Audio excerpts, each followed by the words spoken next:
Welcome back to Music News TV. This is Tim Hunter and today's music news. Kim Porter's book, the controversial book called Kim's Last Word, it was authored by this guy, James T. Millwood, but apparently that's not his real name. He's a mysterious author who apparently has some kind of insight to publish her memoir. Apparently it's come from a lot of notes and a lot of things that apparently Kim had already set to try to publish on her own before her untimely death. It was pulled because I guess there's been controversy as whether or not this book was telling authentic stories about the controversy that's been going on within this book that happened within her life.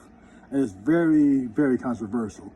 If you guys have not heard, I'm sure there's a lot of things you can look up on YouTube and you can literally get some audio play on it and get some word by word with some people talking about it.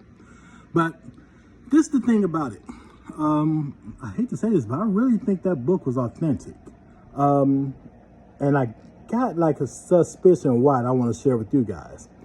There's a story in the book talking about an incident at an award show with Puff Daddy and Kidada Jones. Kidada Jones, Quincy Jones' daughter.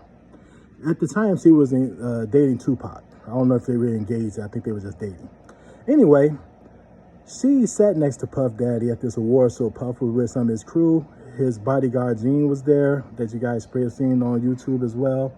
The story goes, and this is according to the book, and Kim was there also. Kidada was pressing Puffy about having Tupac shot up in New York at the time, when he got shot 5 times, set up to be shot. According to Kim, the story was very true, but Puffy was denying it. Apparently, Kidada had more insight. She also said that Puffy knew not to try to do no harm to Kidada because he was scared of Quincy Jones. I know you guys probably thinking, Quincy Jones, the producer or whatever, the nice guy, the old guy, whatever, you know, he's in his 90s now, I believe, right? Well, Quincy, first of all, is well connected.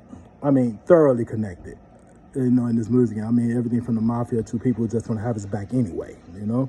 So that's not the type of person you want to really play with his kids. So, and Puffy knew that. Well, at the argument, I guess Kidada decided to step away to go to the restroom or something like that, right?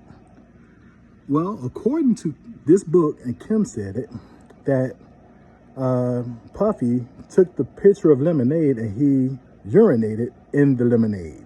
Kind of grimy, right? Why would Puffy do that at a war show at that? And sat it on the table and pretty much set up for Kidada to drink it. Now, according to the book and Kim's last words, Kidada came back and she's gonna help herself to some lemonade. And no one said anything. Gene was at another table. He got up and stopped her from drinking the lemonade without explaining what was going on. So he saved her from that situation. And I'm sure there would have been some repercussions from that, you know, playing around with Kidada Jones, especially when Tupac was alive. You don't want to do that. Anyway, now this is why I think it's true. Before this book came out by a couple of years, you can go and check Gene Deal. That was Puffy's bodyguard. He has a very popular podcast. Gene Deal talked about that exact story where Puffy was trying to get, he peed under the table into this lemonade jug and was trying to get Kidada to drink it sneakily. That's why I think it's true. And because of that one story, it leads me to believe that everything else that was in that book is true. So they pulled this book and, you know, he's on trial and everything, or he's in jail, getting ready to go to trial. And it's definitely harming everything that's going on with this case. But it just don't look good for Puff Daddy right now. But nonetheless, I got a feeling this book going to resurface. If any of you guys got a copy of the book, I think you better hold on to it because who knows? It may become very valuable one day because we don't know if this book going to be re-released again or not, or rewritten. You know, who knows? But like I said, we don't know who the actual author is, but it sounds authentic to me. But let me know what you guys think. Check me out for more. I'll give you guys more music news.